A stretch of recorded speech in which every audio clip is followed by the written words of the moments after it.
1 hour time. Recording in progress. Praise the Lord. കേൾക്കാമോ? Audio clear ആണല്ലോ. കർത്താവിന്റെ ധന്യമായ നാമം വാഴ്ത്തപ്പെടുമാറാകട്ടെ.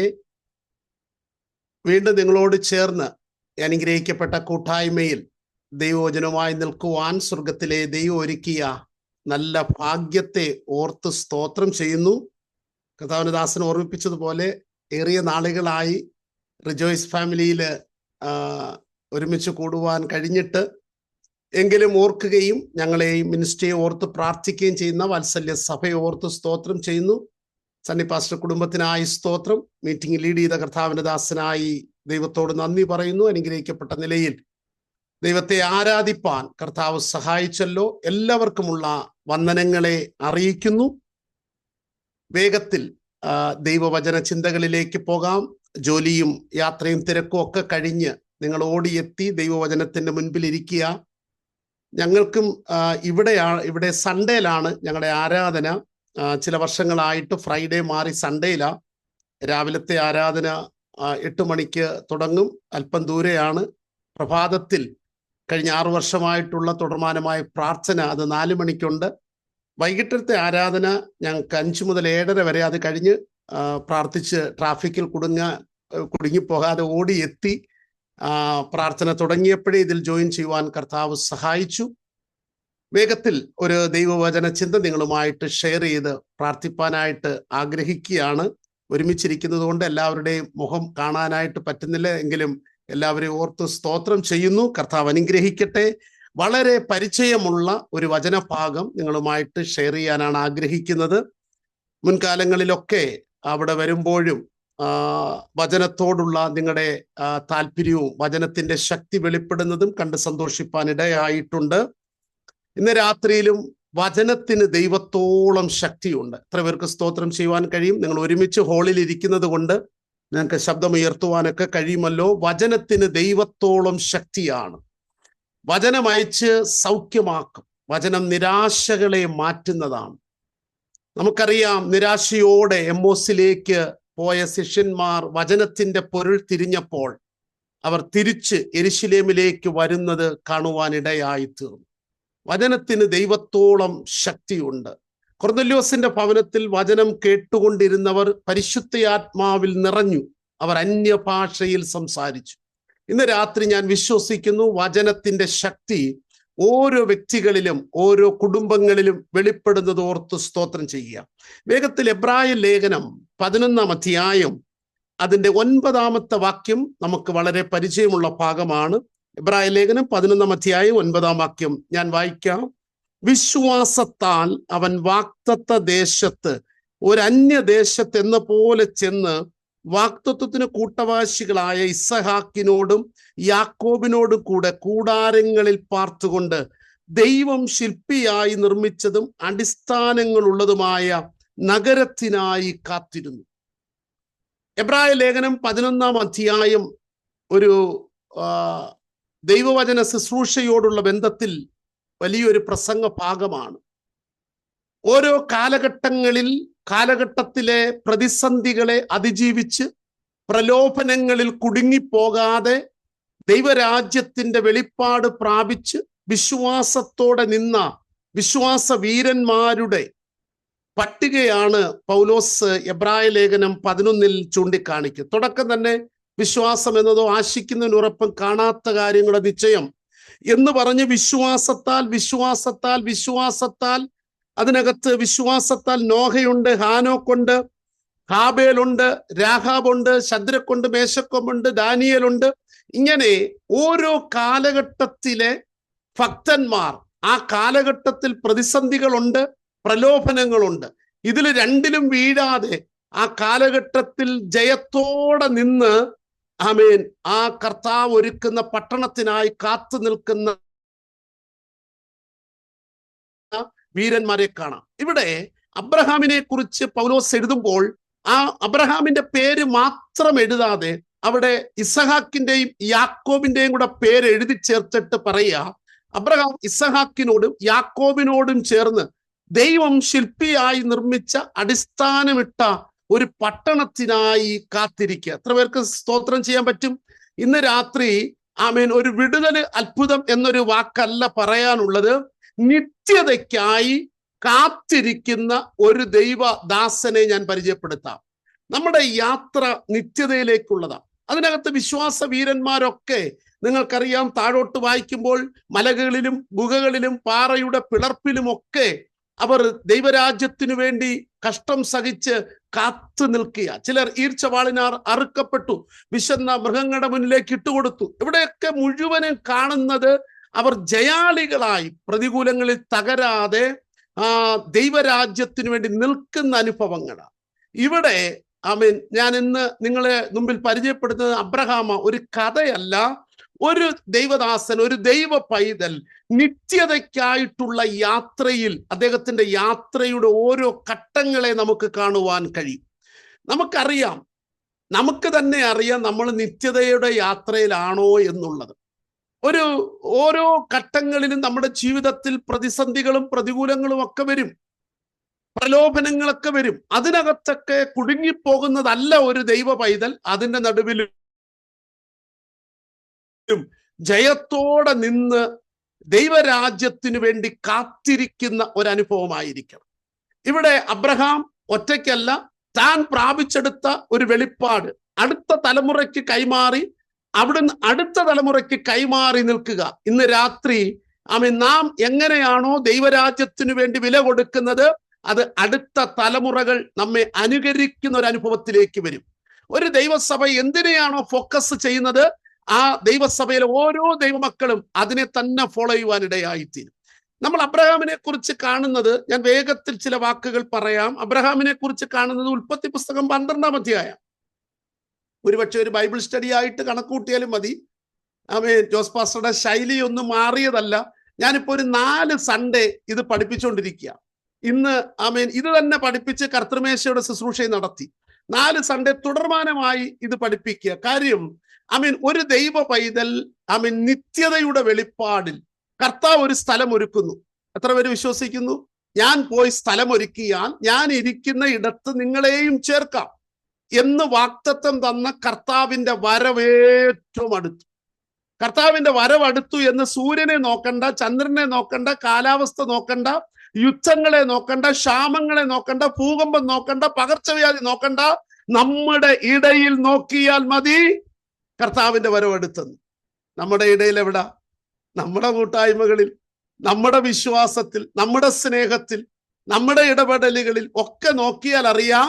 പൗലോസ് തിമോത്തിയോസിനോട് പറഞ്ഞതുപോലെ 2 തിമോത്തിയോസിന്റെ ലേഖനം 3-ാം അധ്യായത്തിൽ സ്വസ്നേഹികളായി, ദ്രവ്യാഹികളായി, വമ്പ് പറയുന്നവരായി, ധാർഷ്ട്യക്കാരായി, വാത്സല്യമില്ലാത്തവരായി മാറിക്കൊണ്ടിരിക്കുന്ന അനുഭവങ്ങളിൽ നമുക്ക് സൂര്യനെയോ കാലാവസ്ഥയോ യുദ്ധമോ ഒന്നും നോക്കാതെ പറയാം, പ്രാണപ്രിയന്റെ വരവെടുത്തു. പ്രത്യാശയുള്ള എത്ര ദൈവമക്കളുണ്ട്? എനിക്ക് വാത്സല്യ സഭയെ ഓർത്തു സ്തോത്രം ചെയ്യുന്നു. ശക്തരായ ദൈവദാസന്മാർ നിരന്തരമായി ദൈവവചനത്തിന്റെ ആഴങ്ങളെയും വെളിപ്പാടുകളെയും നിങ്ങളോട് ഷെയർ ചെയ്യുമ്പോൾ അത് ഏറ്റെടുക്കാനും റിസീവ് ചെയ്യാനും വിടുതൽ പ്രാപിക്കാനുള്ള നല്ല മനസ്സുള്ളത് കൊണ്ട് പരിശുദ്ധാത്മാവ് ഇന്ന് രാത്രിയിലും ഒരു നിത്യതയുടെ വെളിപ്പാട് തുറക്കട്ടെ. ഉൽപ്പത്തി പുസ്തകം 12-ാം അധ്യായത്തിലാണ്. നിങ്ങൾ ഈ കഥയല്ല, അബ്രഹാം എന്നുള്ള ആ പേര് വേണമെങ്കിൽ വിട്ടിട്ട് ദൈവം വിളിച്ചിറക്കുന്ന ഒരു മനുഷ്യനെന്ന് കൂട്ടിയാൽ മതി. നമ്മളെല്ലാം അങ്ങനെ, എല്ലാവരെയും ദൈവം വിളിച്ചതാണ്, ദൈവം ദത്തെടുത്തതാണ്, വേർതിരിക്കുന്നതാണ്. എന്തിനെന്ന് ചോദിച്ചാൽ തന്റെ മരണത്താൽ നമ്മുടെ മരണത്തെ നീക്കി ജീവപര്യന്തം പിശാചിന്റെ മരണത്തിന് അടിമകളായിരുന്ന നമ്മെ വിടുവിച്ചെടുത്തത് എന്തിനെന്ന് ചോദിച്ചാൽ താൻ ഇരിക്കുന്ന ഇടത്ത് നമ്മളെ ഇരുത്താനാ. സന്തോഷമുണ്ടോ? ഇന്നൊന്നും നിത്യത എന്നൊന്നും കേൾക്കാനേ ഇല്ല.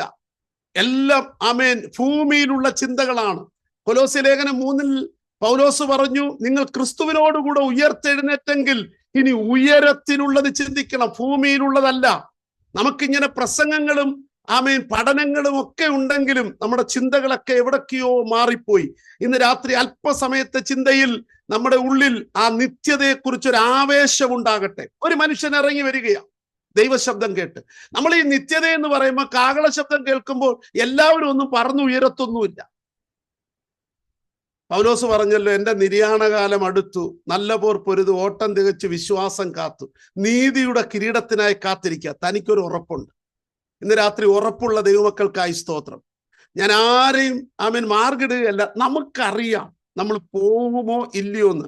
നമ്മുടെ ഈ ദൈനംദിന ജീവിതയാത്രയിൽ, ഈ ക്രിസ്തീയ ജീവിതയാത്രയിൽ നമുക്ക് തന്നെ അറിയാൻ പറ്റും നമുക്ക് നിത്യതയിലേക്ക് തന്നെയാണോ നാം യാത്ര ചെയ്യുന്നത് എന്ന്. പൗലോ ഇവിടെ അബ്രഹാമിനെ നോക്കുമ്പോൾ 12-ാം അധ്യായം 1-ാം വാക്യം, യഹോവ അബ്രഹാമിനോട് അരുളിച്ചത് എന്തെന്നാൽ, നിങ്ങളുടെ കയ്യിൽ ബൈബിൾ ഉണ്ടല്ലോ, തുറക്കുക. നീ നിന്റെ ദേശത്തെയും ചാർച്ചക്കാരെയും പിതൃഭവനത്തെയും വിട്ട് പുറപ്പെട്ട് ഞാൻ നിന്നെ കാണിപ്പാനിരിക്കുന്ന ദേശത്തിലേക്ക് പോകാം. അബ്രഹാമിന്റെ ചരിത്രം അവിടെ നിൽക്കട്ടെ, തേരഹിന്റെ ചരിത്രം അവിടെ നിൽക്കട്ടെ. ഊമ വിഗ്രഹങ്ങളെ വിൽക്കുകയും ഉണ്ടാക്കിയും കച്ചവടം ചെയ്തും ഒക്കെ ജീവിച്ചും ആരാധിച്ചും വന്നൊരു മനുഷ്യനോട് ദൈവം പറയുക, നീ വിട്ടിറങ്ങുക. ഇന്ന് രാത്രി ഒരു കാര്യം ഞാൻ പറയാം, ചിലത് വിട്ടെങ്കിലേ ചിലയിടത്ത് എത്തത്തുള്ളൂ. സ്തോത്രം പറയാമോ? ചിലത് വിട്ടെങ്കിലേ ചിലയിടത്ത് എത്തത്തുള്ളൂ. നമ്മൾ ചിലത് വിടാതെ നിത്യത പ്രാപിക്കാൻ കഴിയില്ല. പറ്റുമെങ്കിൽ ഒരു സ്തോത്രം പറഞ്ഞു. ചിലത് വിടാതെ നാം എത്തേണ്ടടുത്ത് എത്തത്തില്ല. ഇവിടെ അബ്രഹാമിനോട് ദൈവം പറഞ്ഞു, വിട്ടേരെ. ഇച്ചിരി റിസ്കാ, വായിക്കാൻ എളുപ്പം, പ്രസംഗിക്കാൻ എളുപ്പം, പക്ഷെ വിട്ടിറങ്ങാൻ പാടാ.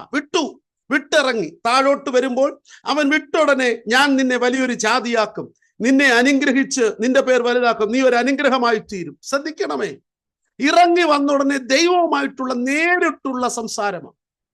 ഒരുപാട് വാക്തത്വങ്ങൾ ഈ മനുഷ്യന്റെ തലമേൽ വന്നു വീണു. നിന്നെ അനുഗ്രഹിക്കും, നീ അനുഗ്രഹിക്കുന്നവരെ ഞാൻ അനുഗ്രഹിക്കും. ഇതെല്ലാം കേട്ടു. നമ്മളൊക്കെ ഒത്തിരി വാക്തത്വം കേട്ട് കഴിഞ്ഞാൽ പിന്നെ അതിന്റെ പുറകെ ഉള്ള യാത്രയാണ്. അബ്രഹാം അതിന്റെ പുറകെ പോകുന്നില്ല, വാക്തത്വങ്ങളുടെ പുറകെ പോകുന്നതേ ഇല്ല.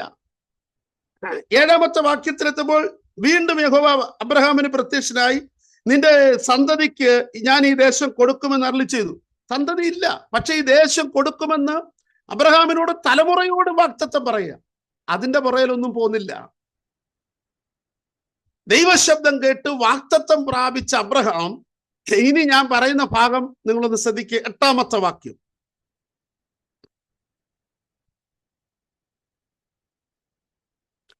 അവൻ അവിടെ നിന്ന് ബേഥേലിലെ കിഴക്കുള്ള മലയ്ക്ക് പുറപ്പെട്ടു.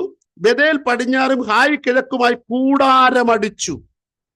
കൂടാരമടിച്ചു.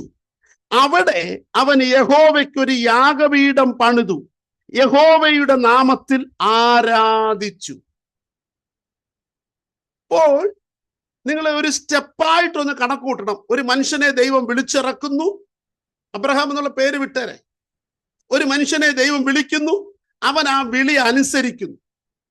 വിടാൻ പറഞ്ഞതൊക്കെ വിടുന്നു, ഇറങ്ങാൻ പറഞ്ഞപ്പോൾ ഇറങ്ങുന്നു. ദൈവത്തിന്റെ വാക്തത്വങ്ങൾ മുഴുവനും അവന്റെ മേൽ പകരുന്നു.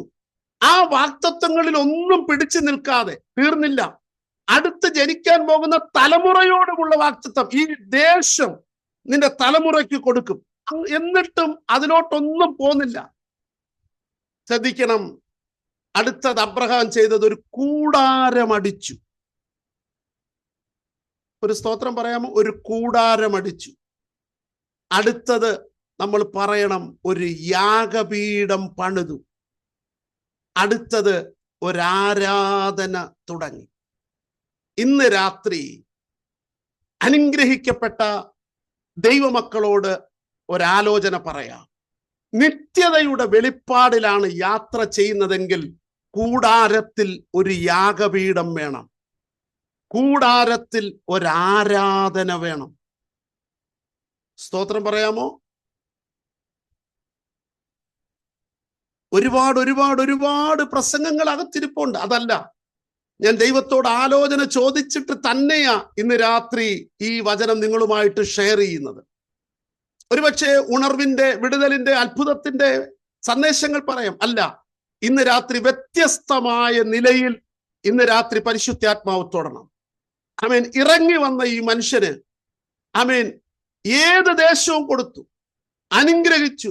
നിന്നെ അനുഗ്രഹിക്കുന്നവരെ ഞാൻ അനുഗ്രഹിക്കും, നീ അനുഗ്രഹമാകും, തലമുറയ്ക്ക് ദേശം കൊടുത്തു, എല്ലാം ചെയ്തു. പക്ഷേ ഇറങ്ങി വന്ന മനുഷ്യൻ ഒരു കൂടാരമടിച്ചു. ഞാൻ വീട് വേണ്ടാന്നോ കൊട്ടാരം വേണ്ടാന്നോ ഉദ്ദേശിക്കല്ല, താൻ അടിച്ച കൂടാരത്തിനകത്തൊരു യാഗപീഠം പണിതു. ആ യാഗപീഠം പണിത കൂടാരത്തിൽ ഒരു ആരാധിച്ചു. ദൈവമക്കളെ, നമ്മുടെ വീട്ടിനകത്ത് യാഗവും ആരാധനയും നിരന്തരം നടക്കുന്നെങ്കിലേ നിത്യതയ്ക്കായി നാം ഒരുക്കപ്പെടത്തുള്ളൂ. സൺഡേയിലോ ഫ്രൈഡേയിലോ ഉള്ള ആരാധനയുടെ കാര്യമല്ല ഞാൻ പറയുന്നത്. വേദനയോടെ സങ്കടത്തോടും പറയാം. ഞാനൊക്കെ ചെറിയ പ്രായത്തിൽ സ്പോർട്സിൽ ഇങ്ങനെ രാവിലെയൊക്കെ ഓടാനും നടക്കാനും ഒക്കെ പോകുമ്പോൾ ഞങ്ങളുടെ നാട്ടിൽ ഒരു സൈഡിൽ തുടങ്ങിയാൽ ഉഷകാലം കേട്ട് ഒരു 2-3 കിലോമീറ്റർ ഓടിച്ചെന്നാലും ആ അടുത്തടുത്ത വീടുകളിൽ നിന്ന് കേൾക്കുന്നത് പാട്ടായിരുന്നു, ആരാധന. അതിരാവിലെ 5 മണിക്ക്. വൈകിട്ട്, ഞാനൊരു മർത്തോമ കുടുംബത്തിലാണ് ജനിച്ചത്. വൈകിട്ട് ലൈറ്റ് ഇട്ടാൽ പാടി പ്രാർത്ഥിക്കണം, എങ്കിലേ ഭക്ഷണം തരത്തുള്ളൂ. ഒറ്റ ദിവസം പാടി പ്രാർത്ഥിക്കാൻ മുടക്കാൻ പറ്റത്തില്ല. രാവിലെ ആ എല്ലാ വീടുകളിലും, ഞങ്ങള് കുറച്ച് ദൈവമക്കളുള്ള ഒരു ദേശമാണ്, രാവിലെ നടക്കുമ്പോൾ റോഡിന്റെ ഓരോ വീടുകളിൽ നിന്ന് നമ്മൾ ഉച്ചത്തിൽ കേൾക്കുന്നത് ഡ്രം അടിച്ചിട്ടുള്ള ആരാധന. ഇന്ന് വീടുകളിലെ പ്രഭാത പ്രാർത്ഥനകൾ നിന്നു, രാത്രിയിലെ സന്ധ്യാ പ്രാർത്ഥനകൾ നിന്നു. പക്ഷെ ഞാനൊരു കാര്യം പറയാം. ഞാൻ ചില ദിവസങ്ങൾക്ക് മുന്നമേ എൻ്റെ നാട്ടിലൂടെയുള്ള ഒരു കുടുംബത്തിലെ അവരുടെ പേരൻസിനെ കാണാൻ പോയി. അല്പം ഉയരത്തിലാ വീട്. ഞാൻ ആ വീട്ടിൽ നിന്ന് സ്റ്റെപ്പ് ഇറങ്ങുമ്പോൾ വൈകിട്ട് ഒരു 6 മണി 6:15 കാണും. ആ റോഡിന്റെ സൈഡിൽ താഴെ ഇരിക്കുന്ന മറ്റൊരു വീട്, അതിന്റെ ജനൽ തുറന്നിട്ടിരിക്കുക റോഡ് സൈഡിലേക്ക്. ഞാൻ നോക്കിയപ്പോൾ സന്ധ്യ ആകുന്നതേ ഉള്ളൂ. 2 പെൺകുഞ്ഞുങ്ങൾ ഞാൻ ജനലിലൂടെ നോക്കുമ്പോൾ അവരുടെ പൂജാ മുറിക്കകത്ത് വിളക്ക് കത്തിച്ച് സന്ധ്യ അവരുടെ നാമം ചൊല്ലുകയാണ് 6:15 മണിക്ക്. അവർക്ക് സന്ധ്യയായാൽ വിളക്ക് കത്തിച്ച് നാമം ചൊല്ലുന്നു. ഇന്ന് നമ്മുടെ എത്ര വീടുകളിലാണ് ലൈറ്റ് ഇട്ടാൽ ആരാധന നടക്കും. നിങ്ങൾ പറയും, പാസ്റ്റർ ഞങ്ങൾ ഗൾഫിലെ, പാസ്റ്റർ അവിടെ അല്ലയോ, ഞങ്ങൾ ഡ്യൂട്ടിയും ജോലിയും തിരക്കും. എല്ലാം ശരിയാ പ്രിയരെ, ഇതെല്ലാം ഞാൻ സമ്മതിച്ചു. ഒരാൾക്ക് നൈറ്റാ, ഒരാൾക്ക് ഡേയാ, ഒരാൾ 8 മണിക്കൂർ 9, എല്ലാം ഞാൻ സമ്മതിച്ചു. പക്ഷേ നമ്മുടെ മനോഭാവങ്ങൾ എങ്ങനെയാ? ആരാധന. ഇന്ന് രാത്രി ഞാനൊരു കാര്യം പറയാം. കർത്താവ് താൻ ഗംഭീരനാദത്തോടും പ്രധാന ദൂതന്റെ ശബ്ദത്തോടും ദൈവത്തിന്റെ കാഹളത്തോടും ഇറങ്ങി വരും. സത്യമാണ്, അതിന്റെ സമയം അടുത്തു. പക്ഷേ ക്രിസ്തുവിൽ മരിച്ചവർ മുൻപേ ഉയർത്തെഴുന്നേൽക്കും. ജീവനോടെ ശേഷിക്കുന്ന നാം അവനെ എതിരേൽപ്പാൻ മധ്യാകാശങ്ങൾ എടുക്കപ്പെടണമെങ്കിൽ നമ്മുടെ വീടിനകത്തൊരു യാഗപീഠം വേണം. ഞാനൊരു പൂജാമുറി ഉണ്ടാക്കാനും പ്രാർത്ഥനാ മുറി ഉണ്ടാക്കാനും അല്ല പറയുന്നേ. നിരന്തരം വിളക്ക് കെടാത്ത ഒരാലയമായി നമ്മുടെ വീട് മാറിയേ പറ്റൂ.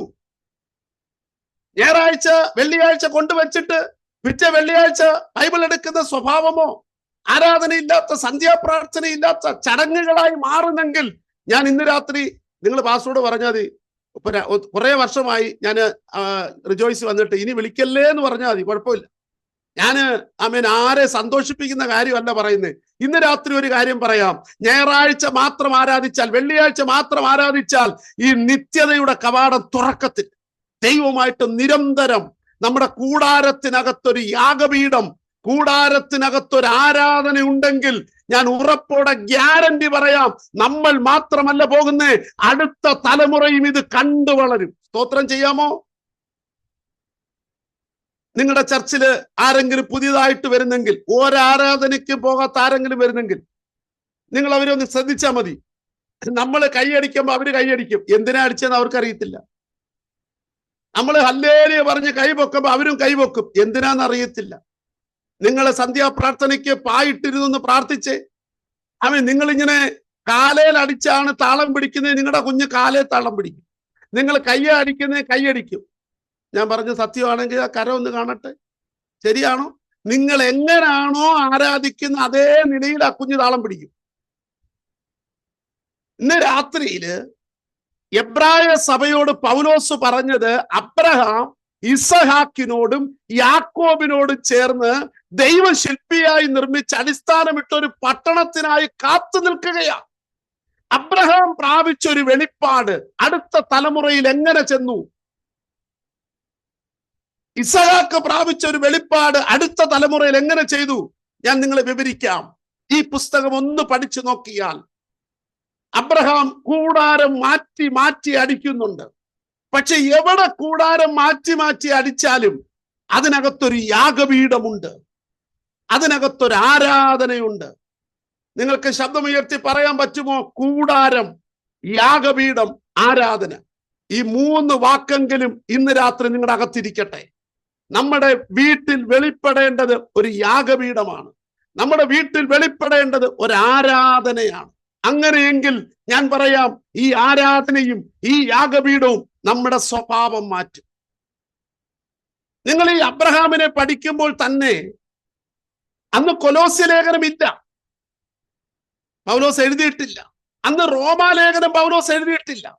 പക്ഷെ നിങ്ങൾക്ക് പഠനത്തിനായിട്ട് റോമാലേഖനം 12-ാം അധ്യായവും കൊലോസ്യ ലേഖനം 3-ാം അധ്യായവും കൂടെ ചേർത്ത് പഠിച്ചാൽ യാഗപീഠമുള്ള വീട്ടിൽ, ആരാധനയുള്ള വീട്ടിൽ മനസ്സ് പുതുക്കി രൂപാന്തരപ്പെടും. സ്തോത്രം പറയാമോ? മനസ്സിലാകുന്നുണ്ടോ? മനസ്സ് പുതുക്കി രൂപാന്തരപ്പെടും. ദൈവമക്കളെ, ഈ ആരാധന എന്താ? ഈ ആരാധന ബന്ധനം അഴിയാനും ചങ്ങല പൊട്ടാനുള്ള ആരാധനയാണോ? ഇല്ല. അബ്രഹാം നിരന്തരം യാഗപീഠവും ആരാധനയും കൂടാരത്തിൽ വെളിപ്പെടുകയാണ്. അതുകൊണ്ട് നിങ്ങൾ ശ്രദ്ധിച്ച, ദൈവം എപ്പോഴും സംസാരിക്കുക, വാഗ്ദത്തങ്ങളെ പകരുകയാണ്. അപ്പോൾ ഈ മനുഷ്യന്റെ സ്വഭാവം മാറുന്ന കണ്ടോ? കൊലോസ്യ ലേഖനത്തിൽ പറഞ്ഞു, നേരത്തെ ദുർനടപ്പ്, ദുർഭാഷണം, അതിരാഗം, അത്യാഗ്രഹം ഇതൊക്കെ ഉണ്ട് പഴയ മനുഷ്യൻ. പക്ഷേ ക്രിസ്തുവിനോടുകൂടെ മരിച്ച് ഉയർത്തെഴുന്നേറ്റ് കഴിഞ്ഞപ്പോൾ ചിന്ത സ്വർഗത്തിനുള്ളതായി, ഭൂമിയിലുള്ളതല്ല, ഉയരത്തിലുള്ളതായി. അപ്പോൾ എന്തായി? ദീർഘക്ഷമയും ദയയും ഒക്കെ നമ്മുടെ മേൽ പകരുകയാണ്. നമ്മളൊക്കെ നേരത്തെ പാട്ടുപാടിയ പോലെ നാശകരമായ കുഴിയിലും കുഴഞ്ഞ ചേറ്റിലുമാണ്. നമ്മെ കരം പിടിച്ചുയർത്തി. നമ്മളെല്ലാം സ്നാനപ്പെട്ടപ്പോൾ സ്വഭാവം ഒന്നും മാറിയിട്ടൊന്നുമില്ല. നമ്മൾ ജനിച്ചു വീണ വീടുണ്ട്, വളർത്തിയ മാതാപിതാക്കളുണ്ട്, പഠിച്ച സ്കൂളുണ്ട്, കൂട്ടുകാരുണ്ട്. ഇവിടൊക്കെ ചില സ്വഭാവങ്ങൾ നമ്മളിൽ വന്നു. ഇതെല്ലാം മാറുന്ന എപ്പോഴാണെന്നറിയാമോ? നിരന്തരമായ പ്രാർത്ഥനയിൽ, ദൈവവുമായിട്ടുള്ള ആഴമേറിയ ബന്ധത്തിൽ, ആരാധനയ്ക്കകത്ത് നമ്മുടെ സ്വഭാവങ്ങൾ മാറും. നമ്മുടെ മനസ്സ് പുതുക്കി രൂപാന്തരപ്പെടും. ആമേൻ. റോമാ സഭയോട് പറഞ്ഞു, ആമേൻ, ശത്രുക്കളെ സ്നേഹിക്കണം, ഉപദ്രവിക്കുന്നവർക്ക് വേണ്ടി പ്രാർത്ഥിക്കണം, തിന്മയ്ക്ക് പകരം തിന്മ ചെയ്യരുത്, അതിൽ സൽക്കാരം ചെയ്യണം, അന്യോന്യം ബഹുമാനിക്കണം, ബഹുമാനിക്കുന്നതിൽ മുന്നിട്ട് നിൽക്കണം, എല്ലാവരോട് സമാധാനമായിരിക്കണം. ഞാൻ പറയാം, ഇതെങ്ങനെ നമ്മളിൽ വരുന്നേ? പാട്ട് പാടുമ്പോഴാണോ? ക്രിസ്തു എന്ന തലയോളം വളരണം, ക്രിസ്തുവിൽ തികഞ്ഞവരായി മാറണം. നിന്റെ രൂപവും നിന്റെ ഭാവവും എന്റെ മേൽ വരണമെന്ന് പറഞ്ഞാൽ ഒന്നും വരത്തില്ല പ്രിയരെ. പാട്ടൊക്കെ പാടാം, പക്ഷേ ഞാൻ ഒരു കാര്യം ഉറപ്പോടെ പറയാം, നിരന്തരം നമ്മുടെ കൂടാരത്തിനകത്ത് യാഗപീഠവും ആരാധനയുണ്ടെങ്കിൽ നമ്മൾ ക്രിസ്തുവിന്റെ മനസ്സുള്ളവരായി മാറും. ഒരു ആമേൻ പറയാമോ? ക്രിസ്തുവിന്റെ മനസ്സുള്ളവരായി മാറും. കാരണം നിരന്തരം നാം ബന്ധപ്പെടുന്നത് കർത്താവുമായിട്ടാണ്. ആ കർത്താവുമായിട്ടുള്ള ബന്ധമാണ് നിരന്തരം നിങ്ങൾ ആരുമായിട്ട് ബന്ധപ്പെടുന്നു. നമ്മുടെ നാട്ടിലെ കുഞ്ഞുങ്ങളൊക്കെ ആമേൻ ബാംഗ്ലൂരിലൊക്കെ നേഴ്സിംഗ് പഠിക്കാൻ പോകും. അവരുടെ റൂമിൽ അവരൊരു പക്ഷെ കൊല്ലക്കാരോ കോട്ടയംകാരോ ആയിരിക്കും.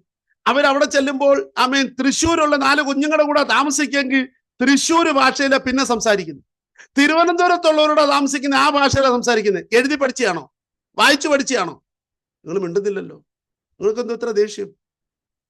ആമേൻ. അവര് വായിച്ചു പഠിച്ചത് എഴുതി പഠിച്ചതൊന്നുമല്ല. ആ കുഞ്ഞുങ്ങളുമായിട്ടുള്ള താമസിച്ച് കഴിഞ്ഞ് ആമേൻ കോട്ടയംകാര് തിരിച്ചു വന്നപ്പം എന്തിനടേ എന്ന് ചോദിക്കാൻ തുടങ്ങി. അല്ലെ തൃശ്ശൂർക്കാരാണെങ്കിൽ വേറൊരു ചോദിക്കാൻ, അമ്മച്ചി എന്നൊക്കെ ചോദിക്കാൻ തുടങ്ങി. ഇതെങ്ങനെയാ? അവരുമായിട്ട് വസിക്കുമ്പോഴാ.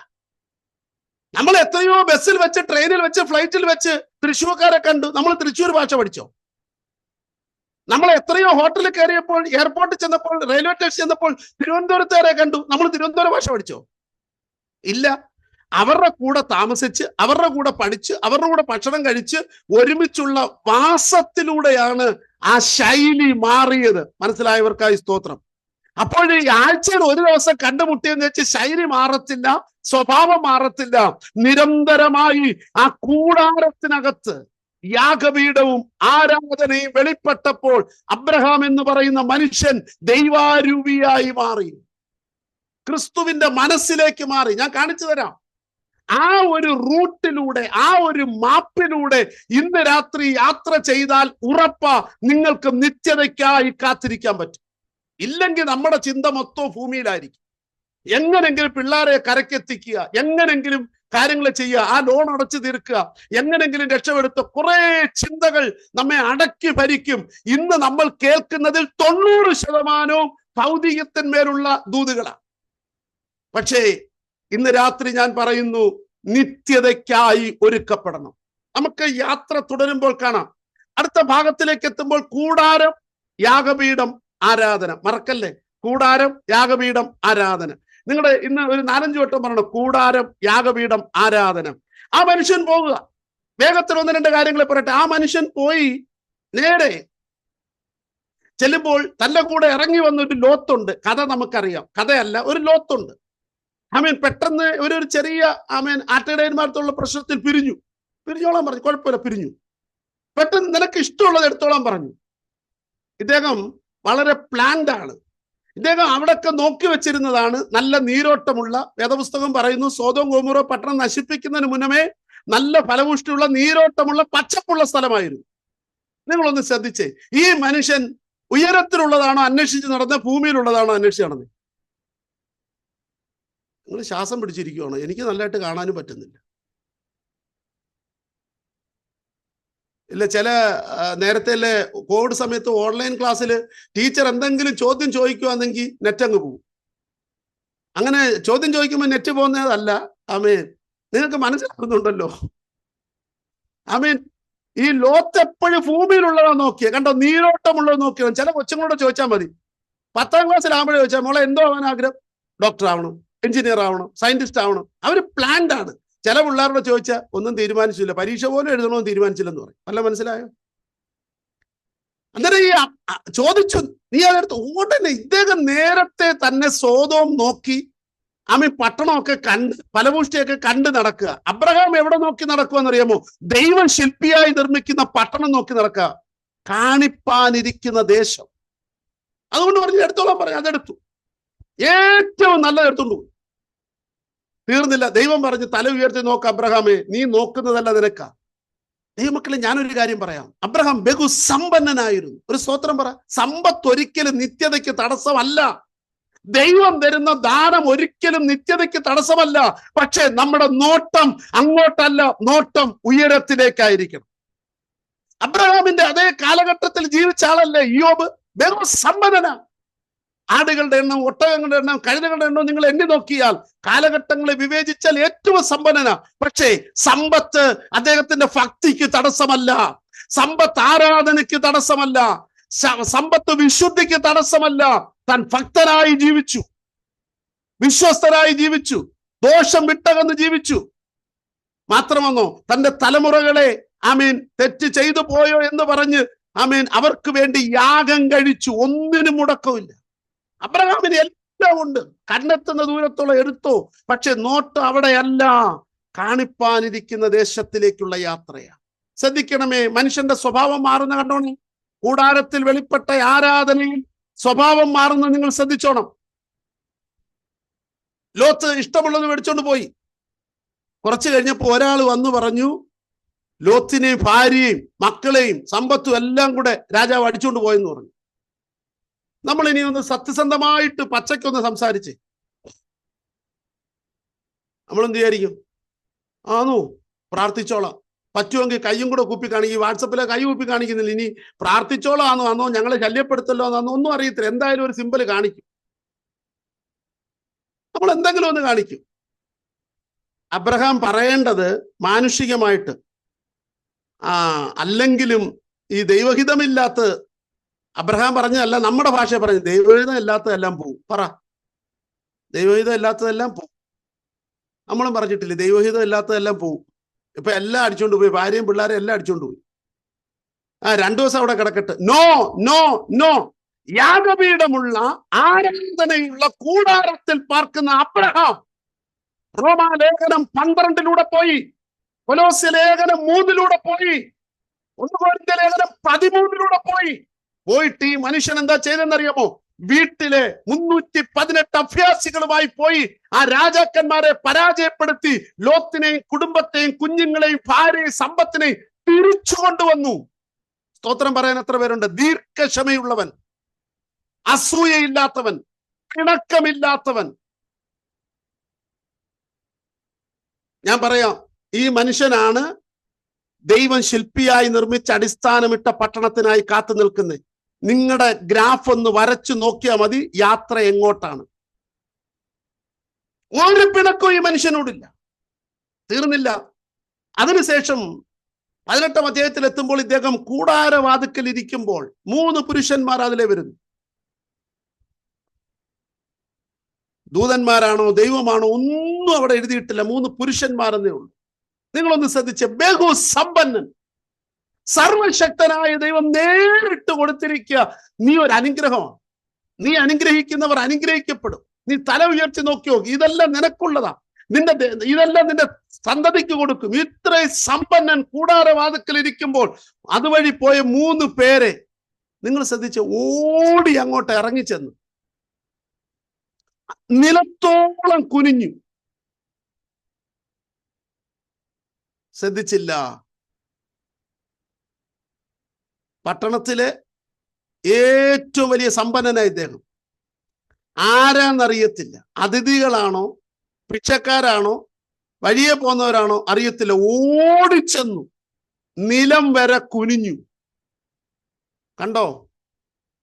ഗലാത്യ ലേഖനത്തിൽ എഴുതിയ ആത്മാവിന്റെ ഫലം മനസ്സിലായോ? നിലം വരെ കുനിഞ്ഞു. എന്നിട്ട് അവരുടെ കാല് കഴുകി.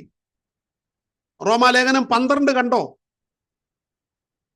ബഹുമാനിക്കുന്നതിൽ മുന്നിട്ട് നിൽക്കുകയാണ്.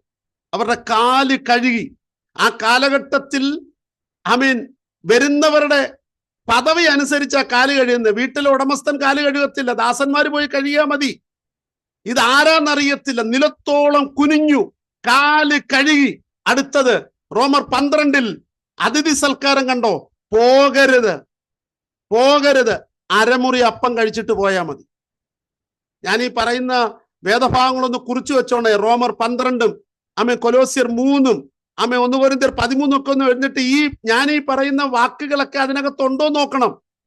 ഇതൊക്കെ പൗലോസ് എഴുതുമ്പോൾ എഴുതുമ്പോ അബ്രഹാമിന് ഇതറിയില്ല. പക്ഷേ അബ്രഹാമിന്റെ വീട്ടിൽ ഒരു ആരാധന ഉണ്ടായിരുന്നു.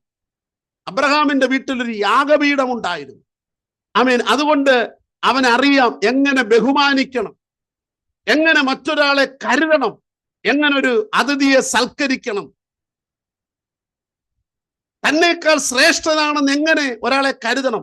അബ്രഹാം നിലത്തോളം കുനിഞ്ഞു, അവരുടെ കാല് കഴുകി, അരമുറി അപ്പം കഴിച്ചിട്ട് പോയാൽ മതി, വീട്ടിലേക്ക് കൊണ്ടുവന്നു.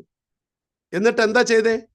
ഓടി നേരെ മുറിക്കകത്തേട്ട് കയറിയിട്ട് സാറയോട് പറഞ്ഞു, സാറേ, പെട്ടെന്നൊരു 3 ഇടങ്ങഴി മാവെടുത്ത് കുഴയ്ക്കണം, അപ്പം ഉണ്ടാക്കണം.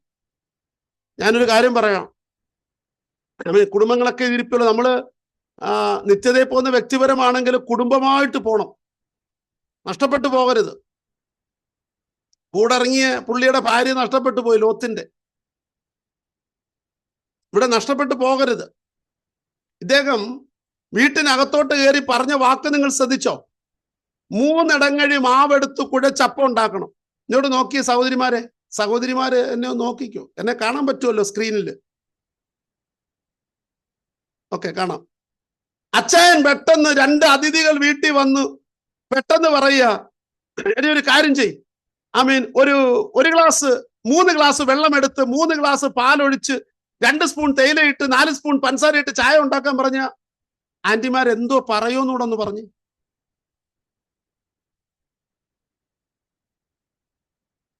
അച്ഛൻ എന്തോ പറഞ്ഞേ? ഞാൻ ആദ്യമായിട്ടാണ് ചായ ഉണ്ടാക്കുന്നത്. എത്ര പാലൊഴിക്കണം, എത്ര വെള്ളം ഒഴിക്കണമെന്നൊന്നും ഇവിടെ പറയേണ്ട ആവശ്യമില്ല. എത്ര പേര് വന്നിട്ടുണ്ടെന്ന് പറഞ്ഞാൽ മതി, ഞാൻ ചായ ഉണ്ടാക്കിക്കോളാം. ശരിയല്ലയോ? ഞാൻ അച്ചായന്മാരോട് ചോദിക്കണം ശരിയാണോ എന്ന്. ഇവിടെ പറഞ്ഞത് നീ അപ്പം ഉണ്ടാക്കാനല്ല, 3 ഇടങ്ങഴി മാവെടുത്ത്, പിന്നെ കുഴയ്ക്കാനാണ് അപ്പം ഉണ്ടാക്കുന്നത്. അത്രയെങ്കിലും നമ്മുടെ ആന്റിമാര് ചോദിക്കും. 3 ഇടങ്ങഴി മാവെടുത്ത് കുഴച്ച് അപ്പം ഉണ്ടാക്കണമെന്ന്. ഇത് എത്ര പേര് വന്നതെന്ന് പറഞ്ഞാൽ പോരെ? നിങ്ങളൊരു കാര്യം ശ്രദ്ധിക്കണം, സഹോദരിമാര് ശ്രദ്ധിക്കണം, സഹോദരന്മാരും അങ്കിളുമാരും ആന്റിമാരും എല്ലാം ശ്രദ്ധിക്കണം. ഈ നിത്യതയിൽ എത്തണമെങ്കിൽ നമ്മുടെ കുടുംബ ജീവിതത്തിനൊരു പ്രാധാന്യമുണ്ട്. എത്ര പേര് ആമയും പറഞ്ഞു എനിക്കറിയില്ല. ശ്രദ്ധിച്ചാൽ അറിയാം, സാറ ഒരു വാക്ക് മറുപടി പറഞ്ഞിട്ടില്ല. എങ്ങനെ മനസ്സിലായി? ഈ വീട്ടിനകത്ത് വന്ന അതിഥികൾ സാറയുടെ ശബ്ദം കേട്ടില്ല. നമ്മളിപ്പോ ചിലയിടത്തൊക്കെ ചെല്ലുമ്പോ ഉണ്ടല്ലോ, അകത്തുനിന്ന് സ്പൂണ് തറയെ വീഴും, തവി തറയെ വീഴും, പാത്രത്തിന്റെ സൗണ്ട് കേൾക്കും. അപ്പോഴത്തേനും നമ്മൾ പറയും പോവുക കേട്ടോ, അല്ല കുടിച്ചിട്ട് പോവാം, ചായ കുടിച്ചിട്ട് പോവാം. ചിലരാണെങ്കിൽ പോകാൻ നേരം പറയും, വരുമ്പോഴേ ചായ വേണോ കാപ്പി വേണോ, ചായ വേണോ കാപ്പി വേണോ, എന്തെങ്കിലും ഒന്ന് കൊടുക്ക്. ചിലപ്പം പറയും പോകാൻ നേരം പറയും കുടിച്ചിട്ട് പോവാന്ന് പറയും, പോകാൻ നേരം പറയും ചായ കുടിച്ചിട്ട് പോവാന്ന് പറയും. ഇല്ലേ, അകത്ത് സ്പൂൺ വീണപ്പോഴേ, ഗ്ലാസ് ബഹളം ഉണ്ടാക്കിയപ്പോഴേ അതിഥിക്ക് മനസ്സിലായി അകത്ത് അത്ര പോരാന്ന്. വല്ല മനസ്സിലായോ? പക്ഷെ ഇവിടെ 3 ഇടങ്ങഴി മാവെടുത്ത് കുഴയ്ക്കാൻ പറഞ്ഞിട്ടും അകത്തുനിന്ന് സ്പൂണ് വീണിട്ടില്ല, പാത്രം തറയിൽ വീണിട്ടില്ല. ആമീൻ. ഈ അതിഥികളെ പായിപ്പിക്കത്തത് നിലയിൽ അവിടുന്ന് ഒന്ന് കരിഞ്ഞ സ്മെല്ല് വരുന്നില്ല. അല്ല മനസ്സിലായോ? എന്താ ഞാൻ പറഞ്ഞതിന്റെ കാര്യം എന്നറിയാമോ? വന്നവർ ഒരു ചോദ്യം ചോദിച്ചു, നിങ്ങൾ വായിച്ചിട്ടുണ്ടോ? നിന്റെ ഭാര്യ സാറ എവിടെയെന്ന്. ശരിയാണോ? അങ്ങനെ ഒരു വാക്യമുണ്ട്, നിന്റെ ഭാര്യ സാറ എവിടെയെന്ന്. കാര്യം എന്ന് പറയുമ്പോ 3 ഇടങ്ങഴി മാവെടുത്ത് കുഴയ്ക്കാൻ പറഞ്ഞിട്ടും അച്ചായനെ ചോദ്യം ചെയ്തില്ല. ആ അമ്മയുടെ പേരാണ് പത്രോസ് അപ്പോസ്തലൻ എഴുതിയത്. അവൾ അബ്രഹാമിനെ യജമാനെന്ന് വിളിച്ചു. ദൈവത്തെ ഓർത്ത് യജമാനനെ ഒന്നും വിളിക്കണ്ട, അച്ചായനങ്ങണങ്ങ് വിളിച്ചു പോയാ മതി. പക്ഷേ ഈ കുടുംബ ജീവിതത്തിന് നിത്യതയുമായിട്ടൊരു ബന്ധമുണ്ട്. സ്തോത്രം പറയാമോ? കുടുംബ ജീവിതത്തിന് നിത്യതയുമായിട്ടൊരു ബന്ധമുണ്ട്. ഞാൻ പറയാം എന്തുകൊണ്ടാണ് അബ്രഹാം 3 ഇടങ്ങഴി മാവെടുത്തെന്ന് പറഞ്ഞിട്ട്. ഞാൻ രാജൻ, ബീനാന്റെ കാണുന്നു, ബാക്കിയുള്ളവരെല്ലാം ഒന്നിച്ചിരിക്കുന്നു കാണുന്നത്. ബീനാന്റെ ഒന്ന് കാര്യം ശ്രദ്ധിച്ചേ. ഈ അബ്രഹാമേ 3 ഇടങ്ങഴി മാവെടുത്ത് കുഴയ്ക്കാന്ന് മാത്രമല്ല പറഞ്ഞ്, പെട്ടെന്നൊരു വാക്കൂടെ പറഞ്ഞു. നമ്മുടെ എങ്ങാനും വീട്ടിൽ അതിഥികൾ വരുമ്പം എടി പെട്ടെന്നൊരു ചായ ഇടെന്ന് പറഞ്ഞാൽ പെട്ടെന്നൊന്നും പറ്റത്തില്ല. ഇതെന്തോ മിഷനാണോ? ഇത് ഇങ്ങോട്ട് ചായയായി വന്നെങ്കിലല്ല പറ്റത്. എന്തോ അല്ലെങ്കിൽ നിങ്ങൾ ഫോൺ വിളിച്ച് പറയട്ടെ, ഞാൻ റെഡിയാക്കി വെച്ചേക്കുന്നത്. നമ്മുടെ സഹോദരിമാരോട് പെട്ടെന്ന് കാണാൻ പറയാൻ പറ്റൂ? ഇവിടെ ഈ അബ്രഹാം പറഞ്ഞ ഒരു വാക്കും തെറ്റിപ്പോയി. പെട്ടെന്ന് ഉണ്ടാക്കണമെന്ന് 3 ഇടങ്ങഴി മാവ് എടുത്ത് കുഴച്ച്, ഇവിടെന്തോ മിഷൻ വല്ലതും ഉണ്ടോ എടുത്ത് കുഴയ്ക്കാൻ? പെട്ടെന്നൊന്നും പറ്റത്തൊന്നുമില്ല, ഇതിനൊക്കെ സമയം വേണം. അപ്പോഴത്തേന് അതിഥികൾ ഏമ്പക്കം വിട്ട് വീട്ടിൽ. ഞാൻ പറഞ്ഞു വന്നത് ശ്രദ്ധിക്കണം. എന്താ ആന്റി ഈ സാറ മിണ്ടാഞ്ഞ്? ഈ പത്രോസ് എന്തുകൊണ്ട് ആന്റി ഈ സാറ അബ്രഹാമിനെ യജമാനൻ എന്ന് വിളിച്ചേ? ഇവരുടെ കുടുംബജീവിതം കണ്ടോ? കുടുംബജീവിതത്തിന്റെ ഐക്യത കണ്ടോ? പരസ്പര ബഹുമാനം കണ്ടോ? പരസ്പര സ്നേഹം കണ്ടോ? ഇത് എവിടുന്നാ കിട്ടിയെന്നറിയാമോ? ഈ കൂടാരത്തിൽ ഒരു യാഗപീഠമുണ്ട്. ഒരു സ്തോത്രം പറ. ഈ കൂടാരത്തിൽ ഒരു ആരാധനയുണ്ട്. ആരാധനയിൽ അബ്രഹാം മാത്രമല്ല, ആരാധനയിൽ സാറയുണ്ട്. എത്ര പേർക്ക് സ്തോത്രം പറയാൻ പറ്റും? അതുകൊണ്ടാണ് നിന്റെ ഭാര്യ എവിടെ? വിളിക്ക്.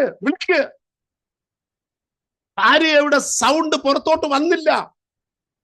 പിന്നൊരു കാര്യമുണ്ട്, അച്ചായന്മാരോട് ശ്രദ്ധിക്കണം. മാവെടുത്ത് കുഴയ്ക്ക് പെട്ടെന്നെന്ന് പറഞ്ഞിട്ട് അവിടെ റിമോട്ടും പിടിച്ചോണ്ടിരിക്കുന്ന അബ്രഹാമിനെ അല്ല കണ്ടേ. അത് പറഞ്ഞ് നിങ്ങൾ സഹോദരിമാരെ ഇരിക്കും, ഞാൻ ഇവർക്കൂടെ ഉള്ളത് പറയാം, അവിടെ ഇരിക്കും. അതങ്ങനെ റിമോട്ടും പിടിച്ചോണ്ടിരിക്കുന്ന അച്ചായനെ അല്ല കണ്ടേ. വേഗത്തിൽ തൊഴുത്തിലേക്ക് പോയി തടിപ്പിച്ചൊരു കാളക്കുട്ടിയെ പിടിക്കുന്ന അബ്രഹാമിനെ കണ്ടോ? അന്നേരം ഉണ്ടല്ലോ, ഇപ്പൊ ഗൾഫുകാരോട് അത് പറയണ്ട, രണ്ടുപേരോട് കൂടിയ കിച്ചണിലെ എല്ലാ കാര്യവും നാട്ടിൽ പറഞ്ഞ. ഗൾഫിൽ ഇതൊന്നും ഒരു പ്രശ്നമല്ല. ഗൾഫിൽ എന്തായാലും രണ്ടുപേരോട് അഡ്ജസ്റ്റ് ചെയ്തെങ്കിലേ കാര്യങ്ങൾ നടക്കൂ. ശരിയാ. ഒരാൾ മാവ് കുഴച്ച ഒരാൾ കാളക്കുട്ടിയെ പിടിച്ചേ പറ്റൂ. ശരിയാണ്, ഇവിടെ സമ്മതിച്ചു. എങ്കിലും ഞാൻ പറഞ്ഞത് ആ പരസ്പരമുള്ള ആ ബന്ധം എവിടുന്നുണ്ടായി? അതാണ് വീട്ടിനകത്തെ യാഗപീഠം, വീട്ടിനകത്തെ ആരാധന. ഇന്ന് രാത്രി ദൈവമക്കളെ, ഈ അബ്രഹാം ഈ ആരാധന കഴിക്കുമ്പോൾ നിങ്ങൾ ശ്രദ്ധിക്കണം. ആ അധ്യായം കഴിയുമ്പോൾ നിങ്ങൾക്കറിയാം, ആ അധ്യായത്തിൽ തന്നെ ഈ സോദോം ഗൊമോറ പട്ടണം ദൈവം നശിപ്പിക്കാൻ പോവുക. നിങ്ങൾ ശ്രദ്ധിച്ച 3 പേര്, 2 പേര് പോയി. ഒരാള് അബ്രഹാം ദൈവസന്നിധിയിൽ നിന്നു എന്നൊരു വാക്യമുണ്ട്. പിന്നെ എല്ലാം നിങ്ങൾ തപ്പിയെടുത്താൽ മതി. ദൈവസന്നിധിയിൽ നിന്നു, അന്നേരം അതിലൊന്ന് ദൈവം. അപ്പോൾ ഇവര് തമ്മിൽ സംസാരിക്കുക, പറയുക, ഞാൻ ഈ പട്ടണത്തെ നശിപ്പിക്കും. അത് പറയാനാ ഞാൻ ഇതുവഴി വന്നത്. നശിപ്പിക്കട്ടെന്ന്. വിനയന്റെ എന്താ പ്രശ്നം? നശിപ്പിക്കട്ടെന്ന്. അവൻ നല്ലതും എടുത്തോണ്ട് പോയല്ലേ, പോട്ടെന്ന്. നമ്മുടെ ഉള്ളിന്റെ ഉള്ളിലെ വീതം വെച്ചപ്പം റോഡ് സൈഡ് എല്ലാം ഒരാൾക്ക് കിട്ടി, അതിന്റെ പുറകിലുള്ള പാറക്കെട്ടെല്ലാം ഒരാൾക്ക് കിട്ടി. അന്നേരം കൊണ്ട് ഹൈവേ വന്ന് ഈ റോഡെല്ലാം ഉള്ള ഫ്രണ്ടിലിരുന്ന് എല്ലാം കൂടെ പോയി 50 പൈസയും കിട്ടിയില്ലേ പറയും. അതാ എനിക്ക് അന്നേ അറിയാം അത് നിലനിൽക്കത്തില്ലെന്ന്.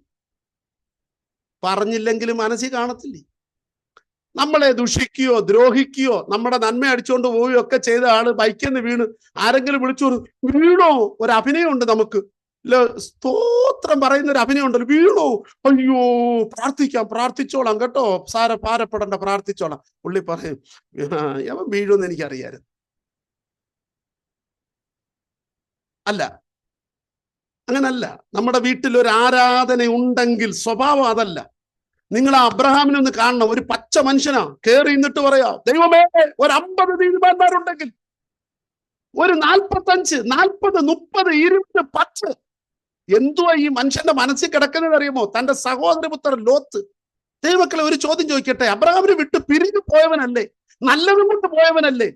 നീരോട്ടമുള്ളത് തെരഞ്ഞെടുത്തവനല്ലേ? അത് നശിപ്പിക്കുമെന്ന് പറയുമ്പോ ഇത്ര കമന്ന് കിടന്ന്. നിങ്ങൾക്കറിയാമോ ആ പ്രാർത്ഥന എന്തുവാ? നമ്മളൊക്കെ പ്രാർത്ഥിച്ചോളാം എന്ന് പറയുന്ന സ്തോത്രം അല്ലത്. നമ്മൾ പ്രാർത്ഥിച്ച് അപേക്ഷ കൊടുത്ത് വീട്ടിൽ പോയി. ഇതങ്ങനല്ല. അബ്രഹാം 50 എന്ന് പറഞ്ഞപ്പോ ദൈവം ഇല്ലെന്ന് പറഞ്ഞു, 45 എന്ന് പറഞ്ഞപ്പോ ഇല്ലെന്ന് പറഞ്ഞു. അവിടെ നിൽക്കുക, ബാർഗൈൻ ചെയ്യുക. 40 ദൈവം പറഞ്ഞില്ല, മറുപടി കേൾക്കുക. 30 ഇല്ല, 20 ഇല്ല, 10 ഇല്ല. അങ്ങോട്ടും ഇങ്ങോട്ടും ബാർഗൈൻ ചെയ്തോണ്ടിരിക്കുക.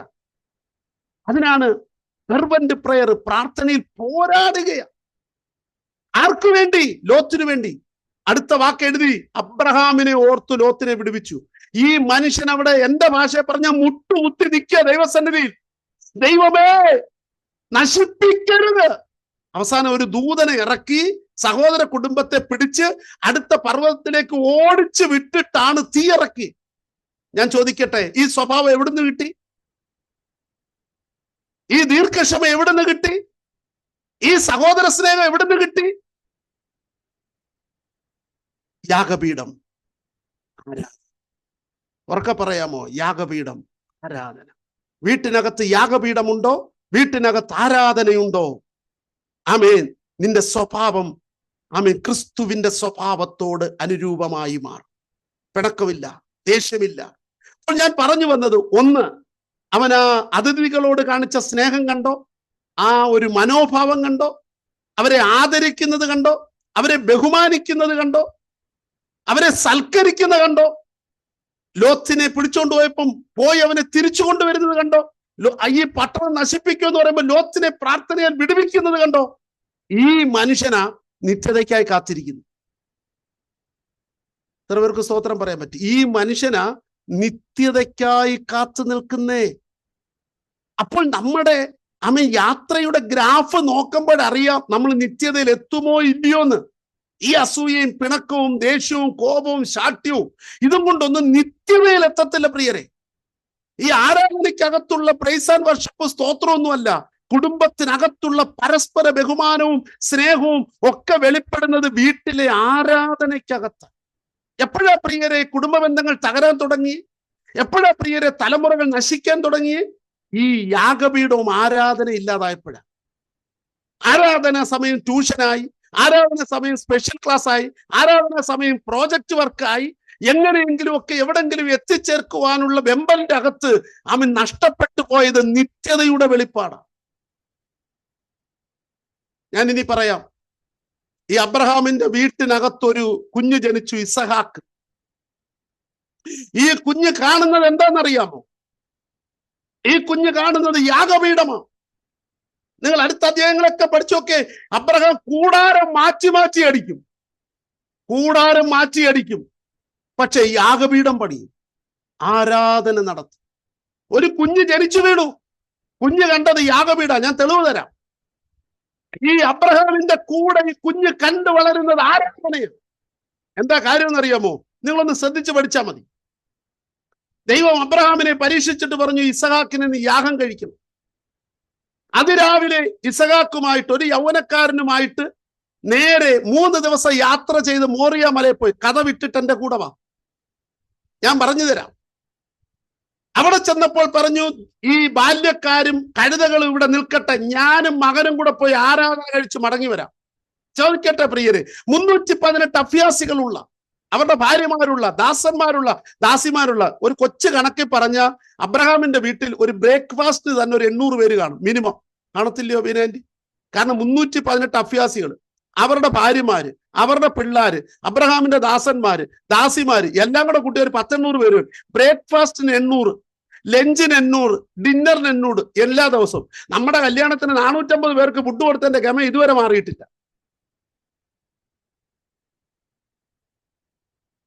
ആ അബ്രഹാമിന്റെ വീട്ടിൽ എല്ലാ ദിവസവും 800 പേർക്ക് ബ്രേക്ക്ഫാസ്റ്റ് കഴിച്ചുകൊണ്ടിരിക്കുക. ഈ മനുഷ്യൻ യാഗം നടത്തുന്നത് ഈ പയ്യൻ കണ്ടിട്ടുണ്ട്. അവൻ യാഗത്തിലുണ്ട്, വീട്ടിൽ ആരാധന ഉണ്ട്. ചോദിച്ചൊരു ചോദ്യം, അപ്പാ ആമേൻ, വിറകുണ്ട്, കത്തിയുണ്ട്, പക്ഷെ യാഗവസ്തു എവിടെ? എന്താ അവൻ ചോദിക്കാൻ കാര്യം? അവന്റെ വീട്ടിൽ യാഗം നടക്കുന്നുണ്ട്, അവന്റെ വീട്ടിൽ ആരാധനയുണ്ട്. അടുത്ത നിങ്ങൾ ശ്രദ്ധിച്ചേ, ഒരേ ഒരു തലമുറ, ഇത്രയും ദാസന്മാരുള്ള വീട്ടില് ഞാൻ ഉറപ്പോട് പറയാം, ആരാധന നടത്തുന്നത് ദാസന്മാരല്ല, യാഗം നടത്തുന്നത് ദാസന്മാരല്ല, യാഗം നടത്തുന്ന അബ്രഹാം ഇസാക്കും കൂടെ. സ്തോത്രം പറ. ഇപ്പൊ ഞാൻ നാട്ടിൽ ചെന്നപ്പം അമ്മ കുമ്പനാട് നിന്നാണ്ട് ഒരു ക്ലോക്ക് മേടിച്ചുകൊണ്ട് വെച്ചിട്ടുണ്ട്.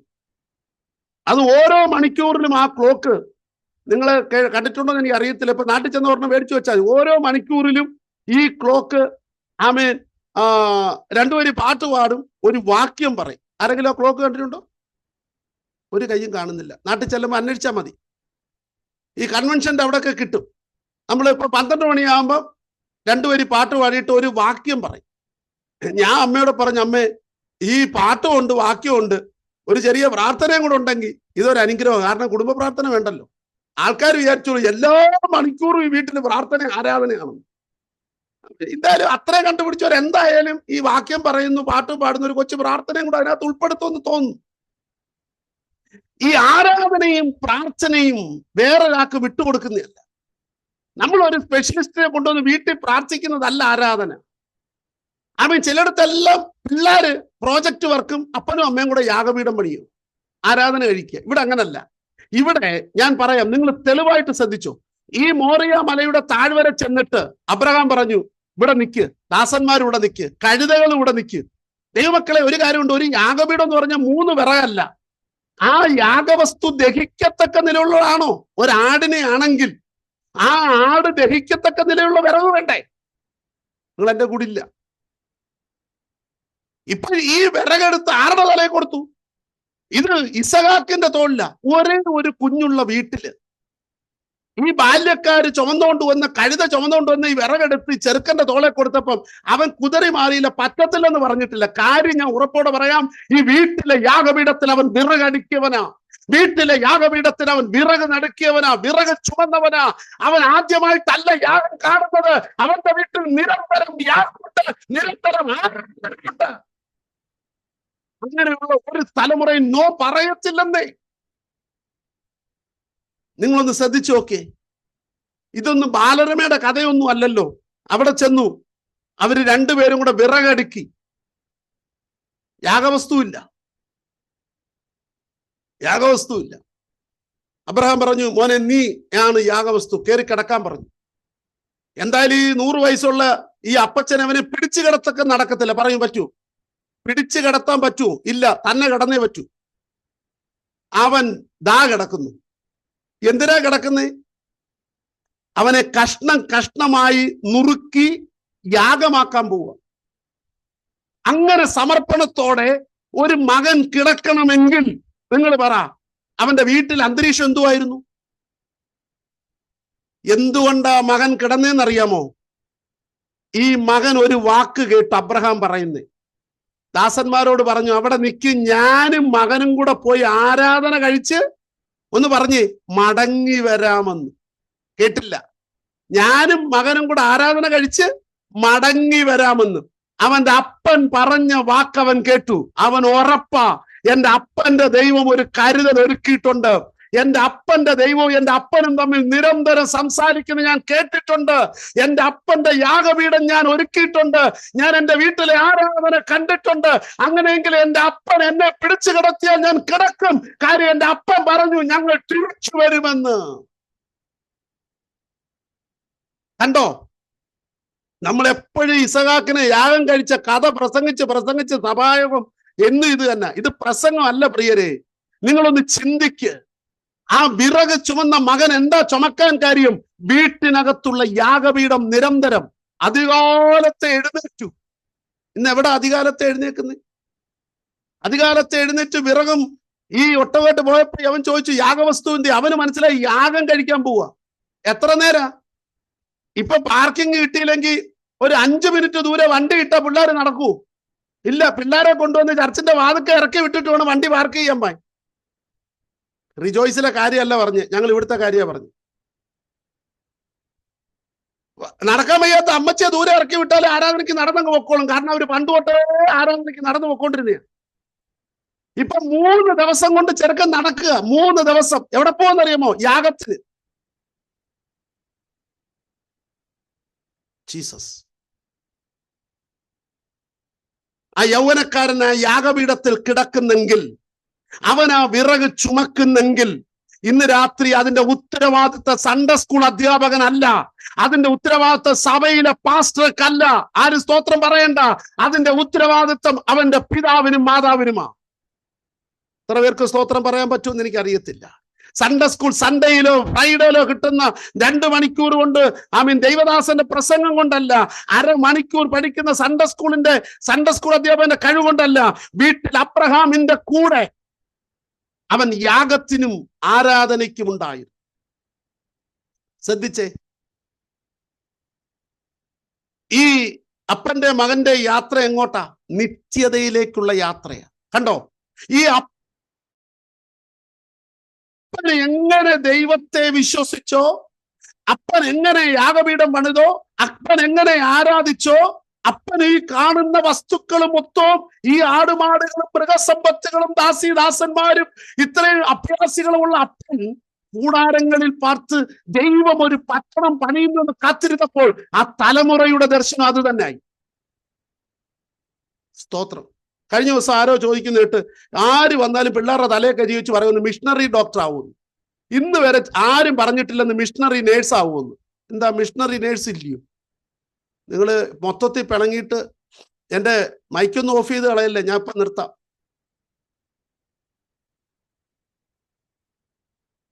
ഒരു ദൂത് കേട്ട ഒരു കൊച്ച് 6 വർഷം കൊണ്ട് പാലേ കിടക്കുക. തോമസ് സാറിന്റെ അവിടെ 6 വർഷമായി. പിതാവ് നോർത്ത് ഇന്ത്യയിലെ ഒരു പാസ്റ്ററാ. 6 വർഷം. ഞങ്ങൾ 2 വർഷം കഴിഞ്ഞപ്പോൾ കുഞ്ഞിനോട് പറഞ്ഞു, മോളെ നീ കോഴ്സ് ഒന്ന് മാറ്റി പിടിക്കുന്നു. ഇല്ല, ദൂതുണ്ട്. 3 വർഷം കഴിഞ്ഞപ്പോൾ പറഞ്ഞു, മോളെ ഒന്ന് കോഴ്സ് മാറ്റിപ്പിടും, ഒരു BSc നേഴ്സ് ആയാലും മതി, പിന്നെ മോക്ക് ഡോക്ടർ ആവാം. ഇല്ല, ഞാൻ മിഷണറി ഡോക്ടർ ആവുമെന്ന് പറഞ്ഞു. ഇന്നിപ്പോ 6ാമത്തെ വർഷമാ പാലേ കിടക്കുക, നീറ്റ് എഴുതാൻ കിടക്കുക. അതും ഒരു നോർത്ത് ഇന്ത്യയിലെ ദൈവദാസന്റെ കുഞ്ഞ്. ഞാൻ എന്തെങ്കിലും ചുമ്മാതെ കഥ പറയാൻ വന്നതല്ല. എല്ലാം അങ്ങ് മിഷണറി ഡോക്ടർ ആവുമല്ല. ഡോക്ടർ ആവട്ടെ, നല്ലതാ. ഈ ഡോക്ടറിന്റെ ഇപ്പോഴത്തെ ഒരു മിഷണറി ആവുമെന്ന് ആരെങ്കിലും പറഞ്ഞോ? ഇല്ലല്ലോ. ഒരു മിഷണറി നേഴ്സ് ആയാലെന്താ? ഒരു മിഷണറി അക്കൗണ്ടന്റ് ആയാലെന്താ? ഒരു മിഷണറി എഞ്ചിനീയർ ആയാലെന്താ? നിങ്ങൾ സ്വത്രം ഒന്നും പറയാതെ മുഖം വീർപ്പിച്ചിരിക്കുന്ന നിങ്ങളുടെ കാര്യം എല്ലാം പറ. ദൂതാന്നോ? ഒന്നും അല്ലല്ലോ. എല്ലാം ഈ മിഷണറി ഡോക്ടറായിട്ട് പോന്നേ. ബാംഗ്ലൂരിൽ നിന്ന് വരുമെന്ന് പറഞ്ഞു ഇതുവരെ 37 വയസ്സായിട്ട് കല്യാണം നടക്കാതിരിക്കുക. ബാംഗ്ലൂരിൽ നിന്ന് വരണം. എന്താ ഒറീസയിൽ നിന്ന് വന്നാൽ പറ്റത്തില്ലയോ?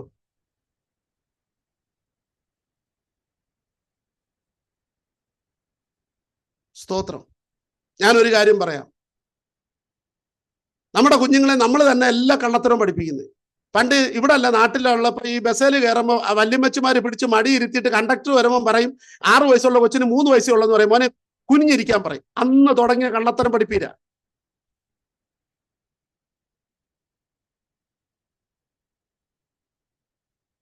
അതിപ്പോ ഇല്ല. നിങ്ങൾക്ക് ഗൾഫുകാർക്ക് പറഞ്ഞാൽ മനസ്സിലാവത്തില്ല. നമ്മളെല്ലാം പറഞ്ഞ് പഠിപ്പിക്കും. ഫോൺ വരുമ്പം, മോനെ നീ ഫോൺ എടുത്തിട്ട് പറ പപ്പ ഇവിടെ ഇല്ലെന്ന് പറ. ഇല്ലെങ്കിൽ പറയാം ബാത്റൂമിലാണെന്ന് പറ, ടോയ്ലറ്റിലാണെന്ന് പറ, വാഷ്റൂമിലാണെന്ന് പറ. കള്ളത്തരം പിള്ളേരെ കൊണ്ട് പറയിപ്പിച്ചിട്ട് പറയും കള്ളം പറഞ്ഞ യേശുപ്പച്ച കണ്ണ് പൊട്ടിക്കുമെന്ന്. കള്ളം പറഞ്ഞ് യേശുപ്പച്ച കണ്ണ് പൊട്ടിക്കുമെന്ന്. എന്നിട്ട് ആരെങ്കിലും ചോദിക്കുമെന്ന് പറയും പപ്പ ഇവിടെ ഇല്ലെന്ന് പറ, അല്ലെ അതില്ലെന്ന് പറ, ഇവിടെ ഇല്ലെന്ന് പറ, ട്രാഫിക്കിൽ കിടക്കുമെന്ന് പറ. പാസ്റ്റർ വിളിച്ച്, തോമസ് ബ്രദറെ എവിടെ? ഇവിടെ തോമസ് ബ്രദർ ഉണ്ടോ? ഇല്ല. എന്നാ ജോണിക്കുട്ടി വിളിക്കാം. ജോണിക്കുട്ടി ബ്രദറെ എവിടാ? ട്രാഫിക്കിലാ. എവിടാ? വാഷ്റൂമിലാ. ഇതല്ലേ പിള്ളേർ കേട്ടോണ്ടിരിക്കുന്നേ. അബ്രഹാം വിശ്വസ്തനായിരുന്നു. തലമുറ കണ്ടു വളരുകയാ. ആരെ കണ്ട വളർന്നേ? ലോത്തിനെ കണ്ടല്ല വളർന്നേ, അബ്രഹാമിനെ കണ്ട ഇസ്ഹാക്ക് വളർന്നു. ഞാൻ വേഗത്തിൽ 1-2 വാക്കുകൂടെ പറഞ്ഞു നിർത്താം. ആമേൻ. മറക്കരുത്. 1, നിത്യതയിലേക്കുള്ള യാത്ര, യാഗപീഠം, കൂടാരം, ആരാധന. നിങ്ങൾ 28ാമത്തെ വേഗത്തിൽ 26ാമത്തെ അധ്യായത്തിലേക്ക് ഒന്ന് വന്നേ. 26, അതിന്റെ ഇടയ്ക്കെല്ലാം ഞാൻ വിട്ട് 26ലേക്ക് വന്നേ. എത്ര മണിക്ക് തുടങ്ങിയെന്ന് മനസ്സിലായില്ല, വാച്ച് നോക്കിയില്ല. 26 ഒന്ന് വന്നേ വേഗത്തിൽ. അതിന്റെ 25 വാക്യം കണ്ടോ? അവിടെ അവൻ ഒരു യാഗപീഠം പണിതു, യഹോവയുടെ നാമത്തിൽ ആരാധിച്ചു, അവിടെ തന്റെ കൂടാരം അടിച്ചു. അവിടെ ഇസ്ഹാക്കിന്റെ ദാസന്മാർ ഒരു കിണർ കുഴിച്ചു. കണ്ടോ? അപ്പൻ കൂടാരം അടിച്ചു, യാഗപീഠം പണിതു, ആരാധന കഴിച്ചു. ബിനേന്റി മകൻ എന്താ ചെയ്തേ? ഞാൻ ഈ ബിനേന്റി എന്ന് വിളിക്കുന്നത് ബിനേന്റി മാത്രമേ ഉള്ളൂ സിംഗിൾ ആയിട്ടിരിക്കും, ബാക്കിയുള്ളവരെല്ലാം ഗ്രൂപ്പായിട്ടിരിക്കുന്നുണ്ട്. ബിനേന്റി മോൻ എന്താ ചെയ്തേ? അവൻ കൂടാരം അടിച്ചു, അവന് യാഗപീഠം പണിതു, ആരാധന കഴിച്ചു. അപ്പൻ എന്ത് ചെയ്തോ അത് തന്നെ മകനും ചെയ്തു. കരമുയർത്തി നല്ലൊരു ആമേൻ പറ. അപ്പൻ എന്ത് ചെയ്തോ അത് തന്നെ തലമുറയും ചെയ്തു. നിങ്ങൾ ഇസ്ഹാക്കിന്റെ യാഗമൊക്കെ ഒന്ന് നന്നായി പഠിച്ചാൽ, ആ വിറക് ചുമക്കുന്നതും ആ വിറക് അടുക്കുന്നതും അതിനകത്ത് കയറി കിടക്കുന്നതും അതൊക്കെ ഒന്ന് നന്നായി പഠിച്ചാൽ ഇതെല്ലാം അവന്റെ വീട്ടിലെ ആരാധനയിൽ വെളിപ്പെട്ടതാവന്. ഇനി തൊട്ടു മുന്നേ നോക്കി 24, അന്ന് രാത്രി യഹോവ അവന് പ്രത്യക്ഷനായി, ഞാൻ നിന്റെ പിതാവായ അബ്രഹാമിന്റെ ദൈവമാകുന്നു, നീ ഭയപ്പെടേണ്ട, ഞാൻ നിന്നോട് കൂടെയുണ്ട്, എന്റെ ദാസനെ അബ്രഹാം നിമിത്തം ഞാൻ നിന്നെ അനുഗ്രഹിച്ച് നിന്റെ സന്തതിയെ വർദ്ധിപ്പിക്കും. നോക്കിയേ, 12-ാം അധ്യായത്തിൽ അബ്രഹാം ഇറങ്ങി വന്നപ്പോൾ അബ്രഹാം ദൈവശബ്ദം കേൾക്കുക. എന്നിട്ട് 7-ാമത്തെ വാക്യത്തിൽ ഇല്ലാത്ത തലമുറയുടെ കാര്യം കേൾക്കുക. ഇവിടെ യാഗപീഠം പണിത ഇസ്ഹാക്കൻ ദൈവശബ്ദം കേൾക്കുക. ഒരു ആമീൻ പറ.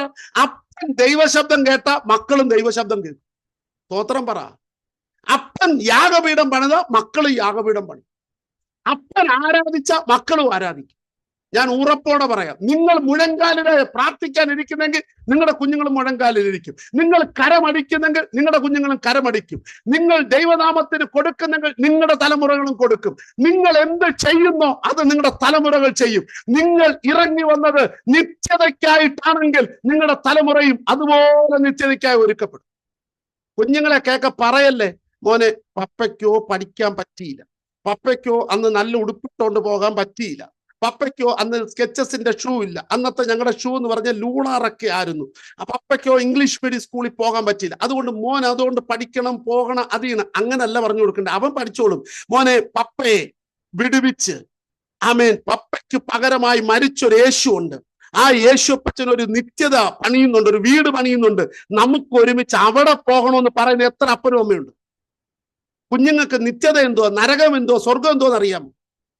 ആമേൻ. ഇപ്പൊ നമ്മൾ പറഞ്ഞു കൊടുക്കുന്നത് എനിക്കോ പഠിക്കാൻ പറ്റിയില്ല, മോൻ പഠിച്ചോണം, എനിക്കോ സ്കൂളിൽ പോയപ്പോ നല്ല ഉടുപ്പില്ല, എന്റെ കുഞ്ഞുങ്ങൾ നല്ല ഉടുപ്പ്. ഇതൊക്കെ നല്ലതാ പ്രിയരെ, അതെല്ലാം ദൈവത്തിന്റെ കരുതലാ. ഞാൻ ചോദിക്കട്ടെ, അബ്രഹാമിനെ അനുഗ്രഹിച്ച ദൈവം ഇവിടെ പറയുന്നു, ഞാൻ നിന്നെ അനുഗ്രഹിക്കും. തീർന്നില്ല. 24-ാം വാക്യം, ഞാൻ നിന്റെ സന്തതിയെ വർദ്ധിപ്പിക്കും. കണ്ടോ, അബ്രഹാമിനോട് അവന്റെ സന്തതിയെ കുറിച്ച് പറഞ്ഞ് ഇസ്ഹാക്കിനോട് അവന്റെ സന്തതിയെ കുറിച്ച് പറയും. അബ്രഹാമിനോട് സംസാരിച്ച അതേ ദൈവം, ഒരാമീൻ പറ. അബ്രഹാമിനോട് സംസാരിച്ച അതേ ദൈവം ആമീൻ ഇസ്ഹാക്കിനോട് അതുപോലെ സംസാരിക്കുന്നു. ദൈവശബ്ദം കേൾക്കുന്ന മാതാവേ, ദൈവശബ്ദം കേൾക്കുന്ന പിതാവേ, ഒറ്റ പ്രാർത്ഥന, എന്റെ തലമുറ ദൈവശബ്ദം കേൾക്കണം, എന്റെ തലമുറ യാഗപീഠം പണിയണം, എന്റെ തലമുറ ആരാധിക്കണം. ഞാൻ കണ്ട് കാത്തു നിൽക്കുന്ന ആ വാഗ്ദത്ത ദേശത്തിലേക്ക് എന്റെ തലമുറ എത്തണം. ജീസസ്. നിങ്ങള് എബ്രായ ലേഖനം 7-ാം അധ്യായം 2-ാമത്തെ വാക്യത്തിൽ ഒന്ന് വായിക്കാമോ, എടുക്കാമോ? എബ്രായ ലേഖനം 7-ാം അധ്യായം, എബ്രായർ 7-ന്റെ 2-നകത്ത് ഇങ്ങനെ എഴുതിയേക്കുന്ന അബ്രഹാം ദശാംശം കൊടുത്തെന്ന് എഴുതിയിട്ടുണ്ട്. ഒന്ന് നോട്ട് ചെയ്തിട്ട് പിന്നെ വായിച്ചാൽ മതി. അബ്രഹാം എന്ത് ചെയ്തു? ദശാംശം കൊടുത്തു. എഴുതിയിട്ടില്ലയോ?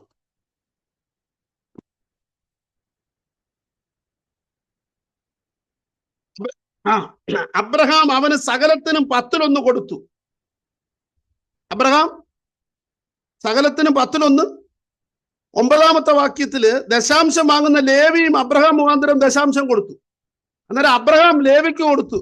അന്നേരം പാസ്റ്റർമാരും ദശാംശം കൊടുക്കണമെന്നാ. സ്തോത്രം പറഞ്ഞില്ല. റിജോയ്സിൽ ഇതൊന്നും പറയേണ്ട ആവശ്യമില്ല.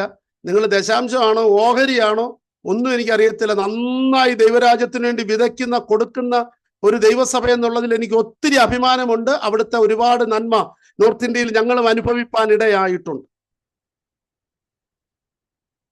ഒരു കാര്യമുണ്ട്, ഞാൻ പറഞ്ഞു വന്നത് ദശാംശത്തിന്റെ കാര്യമല്ല, അത് എന്റെ സഭയെ പഠിപ്പിച്ചോളാം, റിജോയ്സ് പഠിപ്പിക്കേണ്ട കാര്യമില്ല. അബ്രഹാം ദശാംശം കൊടുത്തു. വായിച്ചല്ലോ. 28 അധ്യായത്തിലോട്ട് വന്ന ഉൽപ്പത്തി പുസ്തകം.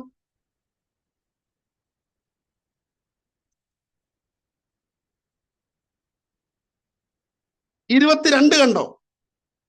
ഞാൻ തൂണായി നിർത്തിയ ഈ കല്ലിന് ദൈവത്തിന്റെ ആലയമാകും, നീ എനിക്ക് തരുന്ന സകലത്തിന് ഞാൻ നിനക്ക് ദശാംശം തരും. ആരാ പറഞ്ഞേ? ഞാൻ കേൾക്കുന്നില്ല, നിങ്ങളൊന്നും മിണ്ട്.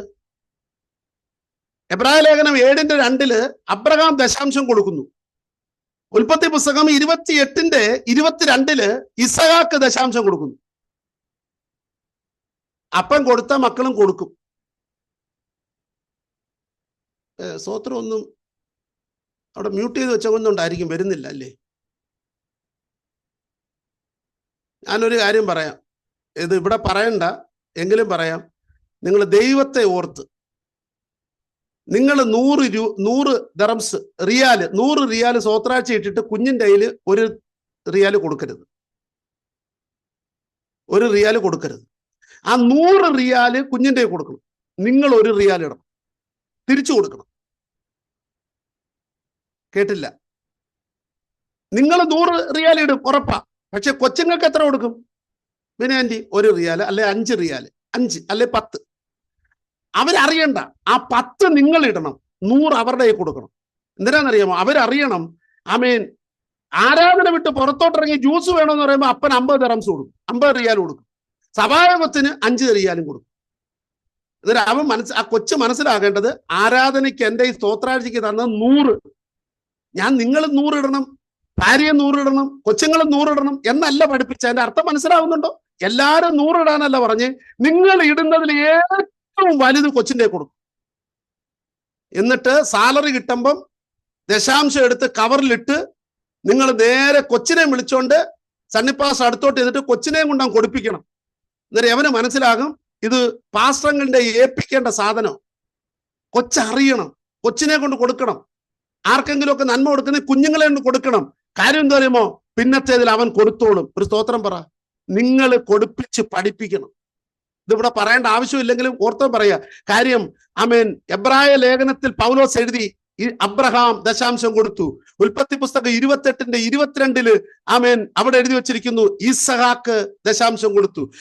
അവിടെ എഴുതി 26-ാം അധ്യായത്തിൽ ഇസഹാക്ക് ദൈവശബ്ദം കേട്ടു. അവിടെ എഴുതിയിട്ടുണ്ട്, ഇസഹാക്ക് യാഗപീഠം പണിതു, ആരാധന കഴിച്ചു. 33-ാമത്തെ അധ്യായത്തിലേക്ക് വന്നേ. 33 അതിന്റെ 19-ാമത്തെ വാക്യം. താൻ കൂടാരമടിച്ച നിലം ശേഖേമിന്റെ അപ്പനായ ഹമോരിന്റെ പുത്രന്മാരോട് 100 വെള്ളിക്കാശിന് വാങ്ങി അവിടെ അവൻ ഒരു യാഗപീഠം പണിതു. ആരാന്നറിയാമോ? അത് ഇസഹാക്കല്ല, യാക്കോബ്. ഒരാമീൻ പറ. ഇവിടെ യാഗപീഠം പണിത ആരാന്നറിയാമോ? യാക്കോബ്. സ്തോത്രം, സ്തോത്രം. യാഗപീഠം പണിത് ആരാധന കഴിച്ച അബ്രഹാമിന്റെ മകൻ. യെശയ്യാപ്രവാചകന്റെ പുസ്തകത്തില് യെശയ്യാപ്രവാചകന്റെ പുസ്തകം 41:8 പറയുന്നു, യാക്കോബേ നീ എൻ്റെ സ്നേഹിതന്റെ മകനാണ്. അബ്രഹാം ദൈവത്തിന്റെ സ്നേഹിതനാ. അതുകൊണ്ട് നീ ഭയപ്പെടേണ്ട, ഞാൻ നിന്റെ കൂടെയുണ്ട്. നീ ഭ്രമിച്ചു നോക്കേണ്ട, ഞാൻ നിന്നെ സഹായിക്കും, ഞാൻ നിന്നെ ശക്തീകരിക്കും. ദൈവമക്കളെ, ഈ കൊച്ചുമോൻ ഒരു പ്രതിസന്ധിയിലായപ്പോൾ ദൈവം പറയുക, യാഗപീഠം പണിത് ആരാധന കഴിച്ച എൻ്റെ സ്നേഹിതന്റെ മകനാ നീ. നിങ്ങൾ എൻ്റെ കൂടെ ഉണ്ടോ? നിങ്ങൾ ഇന്ന് കൊടുക്കുന്ന ദൈവനാമത്തിന് കൊടുക്കുന്ന വില അടുത്ത തലമുറകൾ ഒരു പ്രതിസന്ധിയിലാകുമ്പോൾ ഓർക്കുന്നൊരു ദൈവമുണ്ടെന്ന്. മറക്കാത്തൊരു ദൈവമുണ്ടെന്ന്. നിങ്ങൾ യെശയ്യാപ്രവാചന പുസ്തകം 41:8 മുതൽ വായിച്ചു നോക്കിയേ. യാക്കോബിനോട് പറയാം, നീ എൻ്റെ സ്നേഹിതനായ അബ്രഹാമിന്റെ മകനാ. അങ്ങനെ എഴുതിയിരിക്കുന്നേ. നീ ഭ്രമിച്ചു നോക്കേണ്ട, നീ ഭയപ്പെടേണ്ട, ഞാൻ നിന്റെ കൂടെയുണ്ട്. ഇന്ന് രാത്രി എത്ര പേർക്ക് സ്തോത്രം പറയാൻ പറ്റും? ഇന്ന് സൺഡേ, അവധി ദിവസമല്ല ഖത്തറില്. ജോലിയും കഴിഞ്ഞ്, ബിസിനസ്സും കഴിഞ്ഞ്, തിരക്കും കഴിഞ്ഞ് ഓടി കുഞ്ഞുങ്ങളെ പിടിച്ചോണ്ട് ഈ ആരാധനയ്ക്ക് വന്നിരിക്കുമ്പോൾ ദൈവദാസൻ എന്നതിനെ ഞാൻ ഒരു ഉറപ്പോടെ പറയും, അടുത്ത തലമുറകൾ എവിടെങ്കിലും ഒരു പ്രതിസന്ധിയിലായപ്പോൾ പറയും, നിങ്ങളുടെ പേര് പറഞ്ഞിട്ട് കർത്താവ് പറയണം, നിങ്ങളുടെ അപ്പൻ എന്നെ സേവിച്ചതാ, നിങ്ങളുടെ അപ്പൻ എന്നെ ആരാധിച്ചതാ, അതുകൊണ്ട് നീ പേടിക്കേണ്ട മോനെ, നീ ഭയപ്പെടേണ്ട മോനെ. ജീസസ്.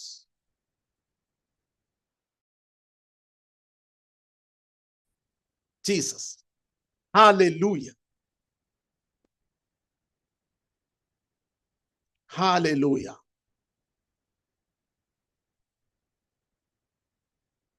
ഞാന് കമ്പി വാചകം പോലെ പറഞ്ഞതാ. നിങ്ങൾക്ക് എന്തെങ്കിലും മനസ്സിലായെന്ന് ഞാൻ ഉറപ്പിക്കുക.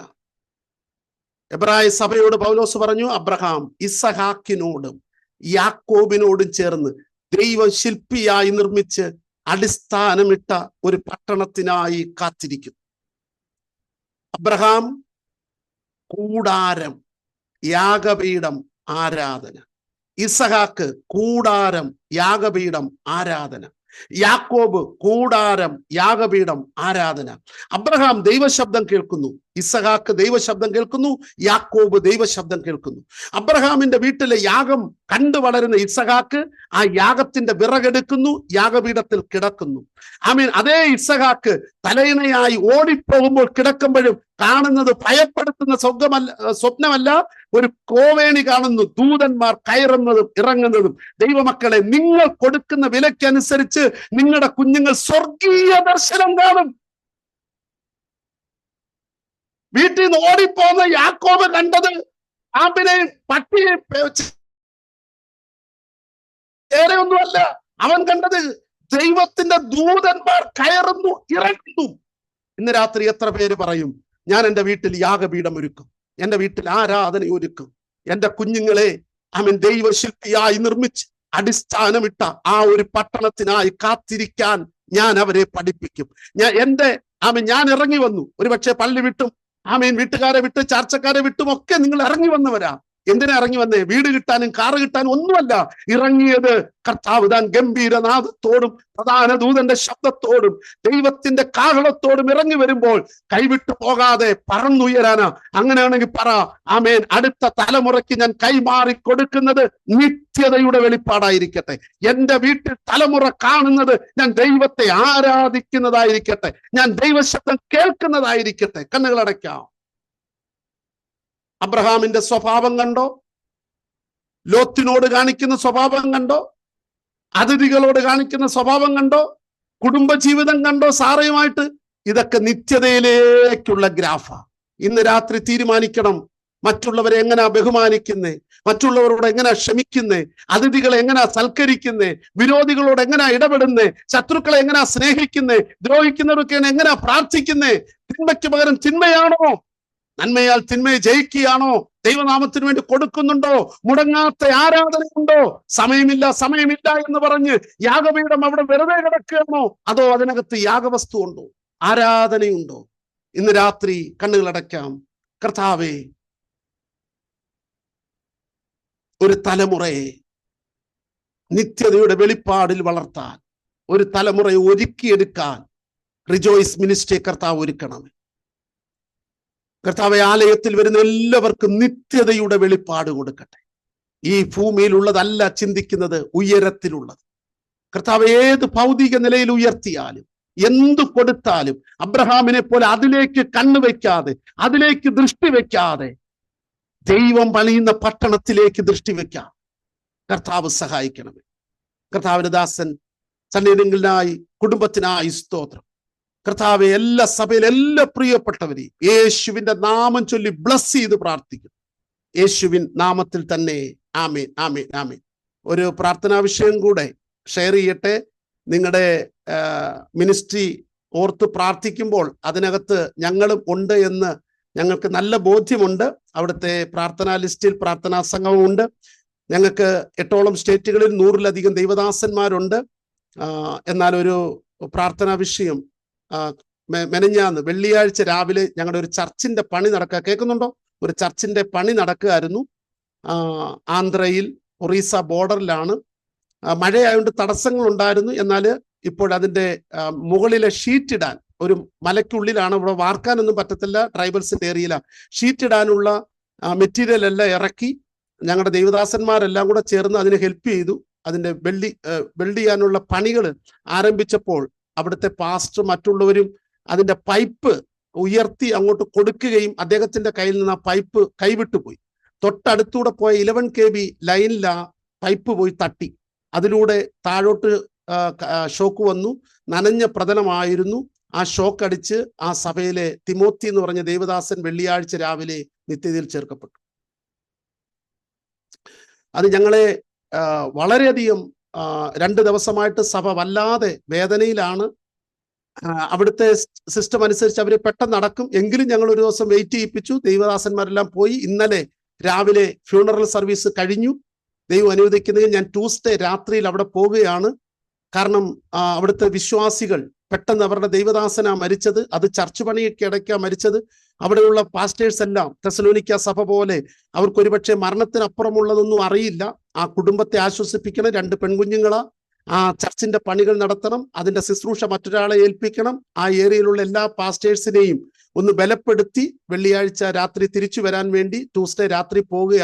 ആ വേർപാടിന്റെ ദുഃഖത്തിലായിരിക്കുന്ന കുടുംബത്തെയും ആ ദൈവസഭയും ഓർത്ത് പ്രാർത്ഥിക്കണം. കാരണം റിജോയ്സ് മിനിസ്ട്രി എപ്പോഴും ഞങ്ങളെ നോർത്ത് ഇന്ത്യയെ ഓർത്തും പ്രവർത്തനങ്ങളെ ഓർത്തും പ്രാർത്ഥിക്കുന്നത് കൊണ്ട് ഈ പ്രാർത്ഥനാ വിഷയം ഓർമ്മിപ്പിച്ചതാണ്. കർത്താവ് അനുഗ്രഹിക്കട്ടെ. ഒരിക്കൽ കൂടി എല്ലാവർക്കും നന്ദി അറിയിക്കുന്നു. God bless you.